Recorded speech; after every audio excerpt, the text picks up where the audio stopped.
Jordan Peterson disait au sujet de l'encouragement sincère d'autrui, ce n'est pas bien pour toi d'être un faible lâche. Et la raison pour laquelle ce n'est pas bien, c'est parce que tu pourrais être bien plus que ça. Et c'est un crime. Un crime éthique pour toi d'autoriser tout ce potentiel nécessaire s'autodétruire.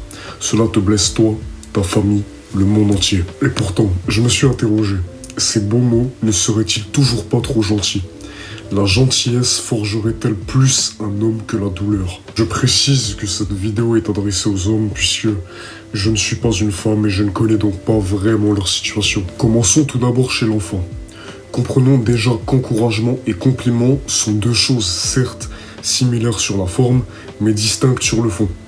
Complimenter et encourager, c'est différent. Cela n'a pas le même effet sur votre enfant. Les compliments sont utilisés pour le féliciter ou pour souligner ses réussites. Par exemple, tu es super bon en bricolage. Ou tu es tellement rapide à la course. Ils reposent sur votre jugement et misent sur le résultat. De leur côté, les encouragements sont des observations basées sur des faits qui motivent votre enfant. Les encouragements valorisent l'effort au lieu de la réussite. Ils mettent l'accent sur les gestes posés plutôt que sur le résultat. Par exemple, j'ai remarqué que tu avais toi-même choisi tes vêtements ce matin.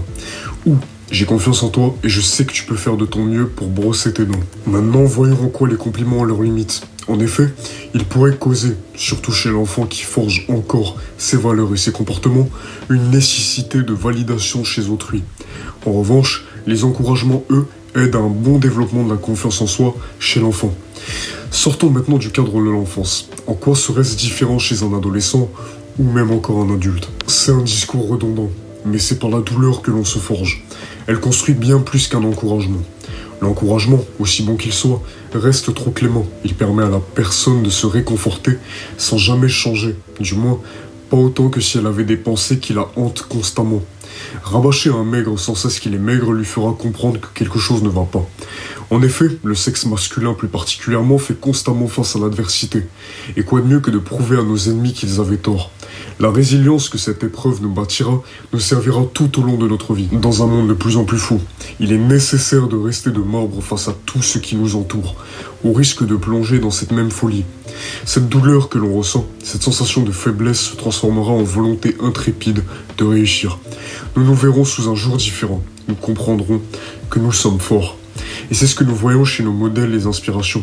Leur similarité, c'est qu'ils ont traversé des torrents de douleur. C'est inspirant. Les athlètes, par exemple, utilisent la douleur physique pour construire une résilience mentale et physique. Ou même en survivant à une blessure grave, nous serons reconnaissants. Nous comprendrons ainsi encore mieux les moments de bonheur que nous apporte la vie. Les petits soucis de cette dernière n'en seront qu'amoindris et ne nous affecteront plus. Nous sourirons ne serait-ce qu'à l'idée de passer un jour de plus sur cette terre. Je ne dis pas que les encouragements sont futiles, au contraire, mais ils doivent être utilisés avec parcimonie et uniquement si ceux-ci méritent réellement d'être énoncés à la personne. Pour l'anecdote, j'ai eu une discussion avec une femme que je qualifie d'hyper-féminine et qui navigue en pleine mer d'idées wokistes. Pour mettre les choses au clair, par hyper-féminine, j'entends qu'elle s'auto-objectifie en tant que femme et qu'elle s'en vante. Celle-ci me disait qu'un homme efféminé serait capable de mieux comprendre sa femme et de la prendre au sérieux. Mais non, au-delà du fait qu'un homme féminin n'ait aucune utilité, ni à un couple, ni à la société, un vrai homme qui par définition a souffert comprendra vos émotions et votre peine mieux que quiconque, puisque ayant été dans des situations similaires. En conclusion, souffrez. Ne prenez ni cette souffrance ni ces moqueries pour fatalité. L'état de manque ou de souffrance rapporte bien plus de prospérité, bien plus de puissance qu'un état de joie. En revanche, ne tombez pas dans un absolutisme. Nous nécessitons souffrance pour mieux saisir ce qu'est le bonheur et nécessitons bonheur pour comprendre l'utilité de notre souffrance.